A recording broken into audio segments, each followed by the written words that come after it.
शुभ कर्म में न देरी करो, सांसों का भरोसा नहीं। शुभ कर्म में न देरी करो, सांसों का भरोसा नहीं। जिंदगी को सफल अब करो, सांसों का भरोसा नहीं।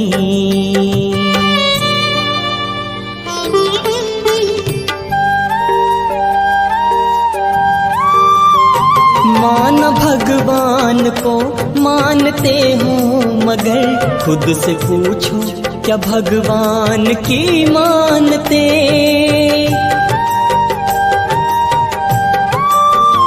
मान भगवान को मानते हो, मगर खुद से पूछो क्या भगवान की मानते।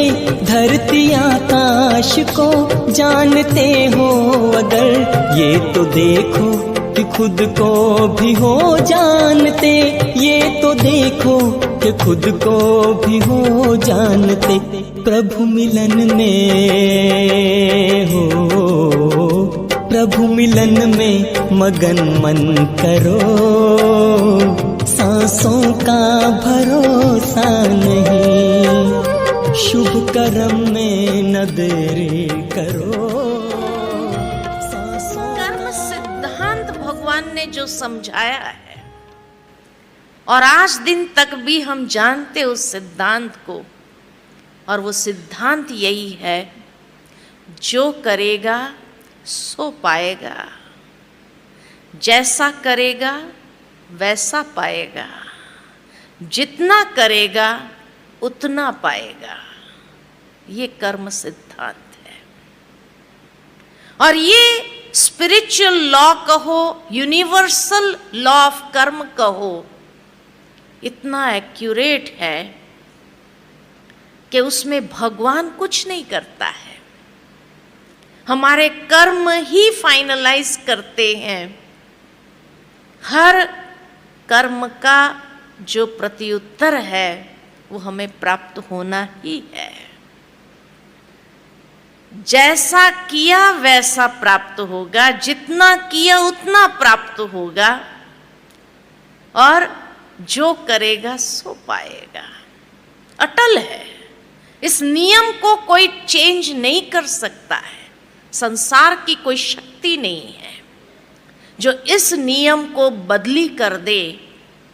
इसलिए अगर हम आज इस बात को समझ ले, इस सिद्धांत को समझ ले, तो शायद आगे के हर कर्म के प्रति हम जागरूक हो जाएंगे।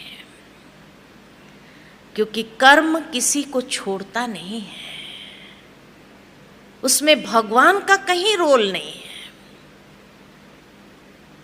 मुझे याद आता है महाभारत का वो दृश्य कि जब पांडवों में से अर्जुन और कौरवों में से दुर्योधन दोनों भगवान से मदद मांगने के लिए जाते हैं। और कहा जाता कि उस समय भगवान लेटे हुए थे।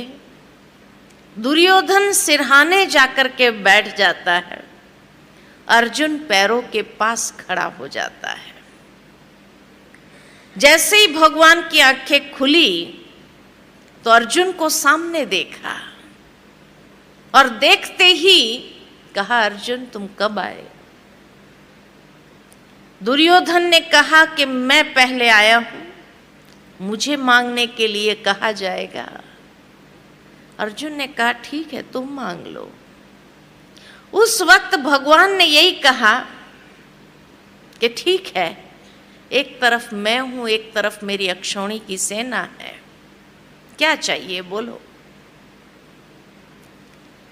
और एक वाक्य जोड़ दिया वहां पर भगवान ने, बहुत सूक्ष्म, और वो वाक्य था कि जिस तरफ मैं रहूंगा मैं शस्त्र नहीं उठाऊंगा, मैं युद्ध नहीं करूंगा, मैं सारथी जरूर बन सकता हूं, सारथी बनकर के रथ चलाऊंगा, लेकिन मैं युद्ध नहीं करूंगा।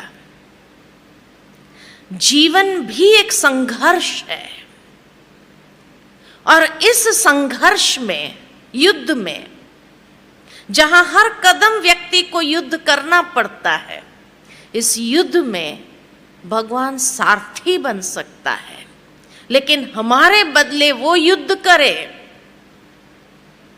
ये कर्म की गुह्य गति अलाउ नहीं करती है कि भगवान हमारे कर्म में इंटरफियर करे। इसलिए भगवान ने कहा कि मैं शस्त्र नहीं उठाऊंगा, यानी तुम्हारा जो जीवन का युद्ध है तुम्हें ही लड़ना होगा। मैं सारथी बनूंगा, गाइडेंस जरूर दूंगा, इंस्ट्रक्शन दे सकता हूं, लेकिन मैं तुम्हारे बदले युद्ध करूं, ये संभव नहीं है। तो भगवान हमारे कर्मों में इंटरफियर नहीं कर सकता है, कायदा नहीं है। हमारे जीवन का युद्ध हमें खुद लड़ना होगा, और उसके लिए पास्ट के जो कर्म है वो सुनिश्चित करता है कि किस प्रकार के या किस क्वालिटी का जन्म होगा और किस क्वालिटी का जीवन यात्रा होगी। इस जीवन यात्रा को भी हमारे कर्म फाइनलाइज करते। आज अगर हम अपने आप को देखें एक डिटैच्ड ऑब्जर्वर के रूप में, और हम ये देख सकते हैं बहुत अच्छी तरह से कि अगर जीवन की क्वालिटी अच्छी है हमारी, अच्छे घर में अच्छी शिक्षा के साथ हम बड़े हुए, सभ्यतापूर्ण हमारा जीवन है, भाग्य है, ये बहुत बड़ा भाग्य है, कोई अच्छे कर्मों का फल है। परंतु इस जन्म में ऐसा कोई कर्म न हो जो आगे का जीवन यात्रा हमारी कहीं न कहीं कोई तकलीफ की अनुभूति करा दे और अच्छे से अच्छा बन जाए, बहुत अच्छी बात है।